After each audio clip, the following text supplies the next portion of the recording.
There's a Calvin and Hobbes cartoon in which Calvin asks his dad, "How come old photographs are always black and white?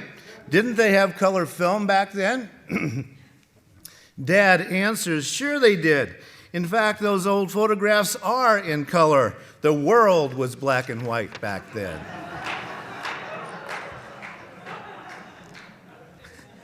As someone who grew up in the era of black and white photographs, sometimes I feel as if Calvin's dad is telling the truth. The world was black and white in those days. The photos were black and white. Most of the movies were black and white. The television was black and white. My parents drove a black and white 1957 Chevrolet. In the South, where we lived, Jim Crow segregation was both the law and a daily fact of life. Everything was divided between black and white. Black and white, men and women. There were the town people and the country people, and the list went on and on and on. All molds that people were pushed into, labels.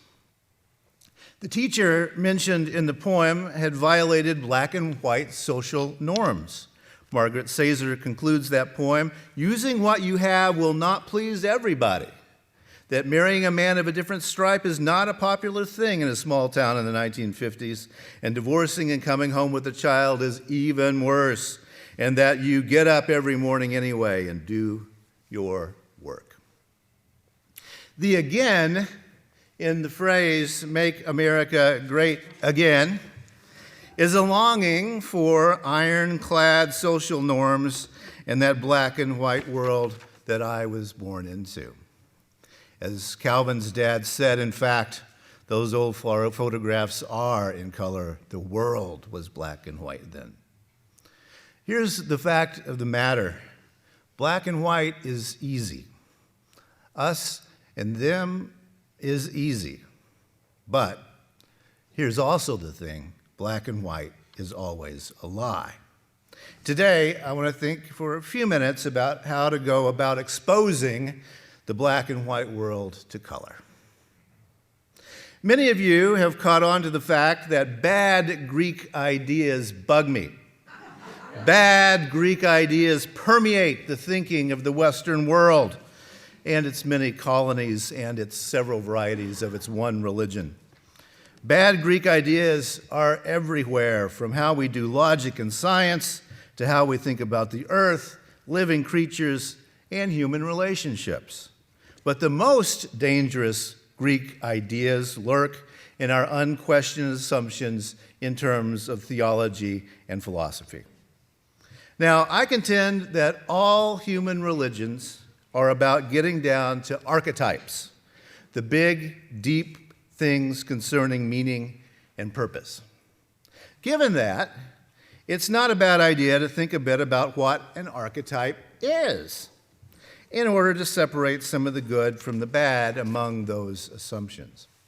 So the word archetype, all those bad ideas, is Greek in origin. Arche meant primitive. Archaic, right? Arche, primitive. And tupos meant model, which is where we get our word type. So the Greeks used archetupos to describe a mold into which something is poured to make copies. It's the archetupos. Nowadays, the first thing that comes to my mind when I think about molds is molded plastic. Plastic gets poured into a mold to shape it, and you can make stuff like plastic cave people. Then dozens and dozens and thousands of plastic cave persons can be made, and they're all very much alike. Though, of course, the mold itself over time does wear down a little bit. The millionth molded cave person is not as sharp and defined as the first one that came out of the mold. For the ancient Greeks, going back to the archetupos took you back to the ideal, the original cave person. But in our mass-produced reality, that original definition of archetype sometimes can take on a slightly sinister meaning. For us, Molds are also about pushing things into them. We call something cookie cutter to say that there's no thought behind the production of that thing. Everything appears to be the same, and the product doesn't require any thought or any originality. Cookie cutter, black and white. Now, we see in the idea of the archetype a danger that the ancient Greeks did not see, but that has developed in the years since then. Western thought has given us another concept that gets in the way of that one, which is the individual. Individual, that which cannot be divided. So, to continue my metaphor here, if you chop the plastic cave person into pieces, you don't have a plastic cave person anymore. You have pieces of plastic. In the case of the human individual, chopping us up is considered illegal and immoral. Now, as I said, for the Greeks, both philosophy and religion was about getting back to those original archetypes, those original molds, back to an ideal. But human individuals are not plastic cave people. There is no archetypos in a factory somewhere for making people.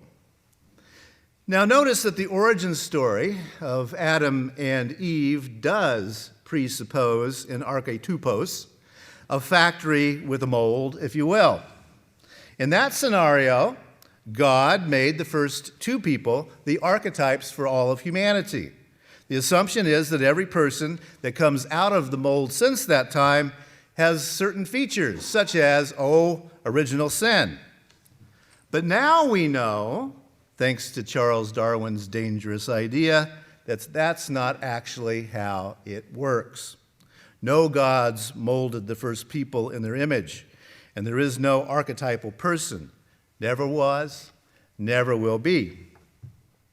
I know that I sound like a broken record talking about bad ancient Greek ideas, but it's important to remember that beliefs have pedigrees and they have consequences when you don't question them. The idea that an ideal exists stretches all the way back to those ancient Greeks. An ideal life, an ideal family of origin, an ideal lover, an ideal job, on and on. Archetypes. But that idea is wrong. That idea is diametrically opposite of the truth of the matter. There is no factory in heaven, and there is no archetype in the minds of the gods that created an ideal person, situation, etc. So we need to watch out for archetypes because they can function to put our minds into a black and white world. And yeah, I'm assuming that you agree with me that black and white is not the kind of America you want to make again. Now here we have to make a distinction between an ideal and an abstraction. The English word abstraction is Latin, abstractio. It means to pull away, to go get a higher and higher view, right? So it's seeing the forest instead of the trees, to abstractio. So no matter how high a view you take, notice that the plastic cave persons never become abstractions. They just get dimmer, right? They don't become abstractions. Because, you see, even in the metaphor of the plastic cave people, I'm pointing to a concrete thing, plastic cave people. They never become an abstraction. Hope that makes sense. So an abstraction is drawing away, getting higher, away from it. But it has the added idea of pulling disparate things together, the forest instead of the trees. Whereas an ideal is concrete.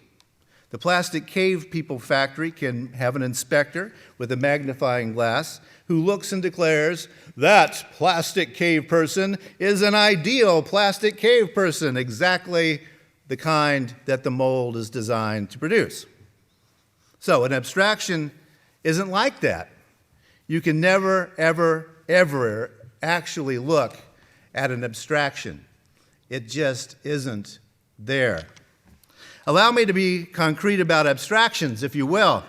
The concept of democracy is an abstraction. It's an idea based on a bunch of propositions concerning what democracy would look like or should look like, but there is no ideal because there's no mold for democracy. And there never has been a perfect democracy that came out of a factory somewhere. It's an abstraction. Neither has there ever been an ideal human being. There isn't a human factory out there, and there isn't a mold that forms perfect human beings. To think otherwise is to fall into that perfectionism trap. Yeah, it's a good thing to have some ideals. I'm not saying that it's not. For example, that all people should be free. That's a good ideal. Or that all people have the right to personal dignity. Good ideal. Or that being adequately housed or adequately fed or to have adequate health care are basic human rights. Those are goods that we strive for, even though we have to tell ourselves in those darker moments we can't really get there as a society. Because where we humans get into trouble is when we begin to force ideals. That's the great danger. In the early 20th century, the Russians tried to force economic and political progress with the abstraction of communism. Disaster ensued. China, Cambodia, same thing. Millions dead. The same thing happened in the case of fascism, trying to create a perfect nation or a perfect race of people. Disaster. The same thing happened when European powers attempted to create Christian capitalist colonies in Africa. Disaster. So many U.S. wars have been about establishing ideal free market democracies. Disaster, disaster, disaster. Pursuing an ideal and ignoring the facts on the ground leads to disaster. It is fairly plain from history. Why? Because the ideal does not exist. There is no factory producing perfect societies or perfect economies. Socrates was wrong, Plato was wrong, St. Thomas Aquinas was wrong. They were all wrong about that. We have to face it and deal with it. You and I don't live in a perfect, ideal neighborhood. We don't live in an ideal city. We don't live in an ideal state, or an ideal nation, or an ideal world, or an ideal galaxy, or an ideal cosmos. As a matter of fact, when you get down to brass tacks, all those things kind of suck sometimes. Loneliness, sickness, death. I mean, what's up with that stuff, right? And I hate to break it to our new members who joined today, but even First Unitarian Society isn't ideal. We have our aspirations, but we cannot achieve them, ever.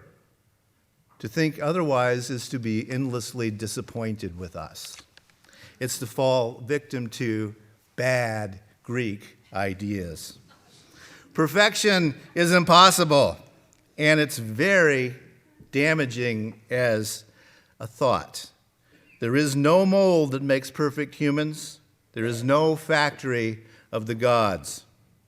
I mean, do a search on top-selling self-help books when you got nothing else to do. You'll see titles like Prisoners of Our Thoughts, Getting Unstuck, The Power of Habit, You Can Heal Your Life, There's Nothing Wrong with You, Going Beyond Self-Hate. And my favorite, The Perfect Mess, The Hidden Benefits of Disorder. Which I am going to start charging people to go sit in my office to learn that very valuable lesson. The Hidden Benefits of Disorder. It'll help. What all these books tell us with varying degrees of bluntness is that the Greek idea of an ideal is a really bad idea. Now, in your order of service this morning, there's a quote from RuPaul. You are born naked, the rest is drag. So here's my question for you. When are we truly ourselves? Are we ever truly ourselves? Or is that merely another ideal that we try to live up to? What if each of us has the freedom to be a blank canvas that we can paint on anew every day? Now, here's the thing. The 19th century philosopher Friedrich Nietzsche long ago proposed a radical solution to these problems that I have been outlining. When Nietzsche looked to the future, he saw the challenges posed by the question of freedom and individuality. And he realized that Plato was wrong. So he made a startling and prescient declaration. Abstractions enslave us. All abstractions enslave us. Religion, nationalism, fascism, communism, individualism, communalism, conservatism, liberalism, democracy, all are traps, said Nietzsche. Humanist principles do take that into consideration and turn it into a nice little phrase. We say, people matter more than ideas. People matter more than ideas. And that's a really hard place to reason yourself into. A fundamentalist can't get there. A fascist can't get there. The black and white world that I was born into did not prepare me to see a world of color and art and a world where people matter more than ideas. Your perfectionism won't allow you to get to that place. Nietzsche was very blunt about it. If you believe in an abstraction enough to die for it, not only do you lose your personal freedom, but you are prepared to take away the freedom and even the life of other people. And that's neither free nor moral. Abstractions enslave us, and so do ideals. Because we human beings don't live in abstractions. We can't act freely and morally according to abstractions. We live in this world, which, from moment to moment, is a bloody mess. Nietzsche thought long and hard about this contradiction. How can we walk forward in a world in which abstract ideals both enable our highest aspirations and lead us to our basest impulses? How do we go forward when abstractions lead to both compassion and to murder? Nietzsche's answer was a little counterintuitive, but profound. He said each of us must become an artist of the moment, a composer, a painter, a poet. We must become an artist of our lives. And the art we create is ourselves, individual, unique, free. We are born naked, the rest is drag. We must find ourselves by embracing our own irrationality through self-expression. We are born naked. It's time for drag. We must find both our fun and our moral cores in the face of constant ambiguity in living. So our theme of the month has been play. Psychologist Jean Piaget said, quote, "Play is the answer to the question, how does anything new come about?" How does anything new come about? Seminarians nowadays study the work of Rabbi Edwin Friedman. Friedman was a rabbi and a therapist, and he later became a consultant for congregational leadership. Most famously, he came up with a theory called family systems. It's a way of considering congregational dynamics as if the congregation were a family. And Friedman says this: the relationship between anxiety and seriousness is so predictable that the absence of playfulness in any institution is almost always a clue to the degree of its emotional regression. Okay, I will. The relationship between anxiety and seriousness is so predictable that the absence of playfulness in any institution is almost always a clue to the degree of its emotional regression. The absence of playfulness in any institution is almost always a clue to the degree of its emotional regression. If you get too serious, you stop being an adult. which I think is actually true. Play, art, the clothes you choose to drape upon your nakedness. Our realities are in full color if we refuse the ease of requiring them to be black and white, if we get too serious about things.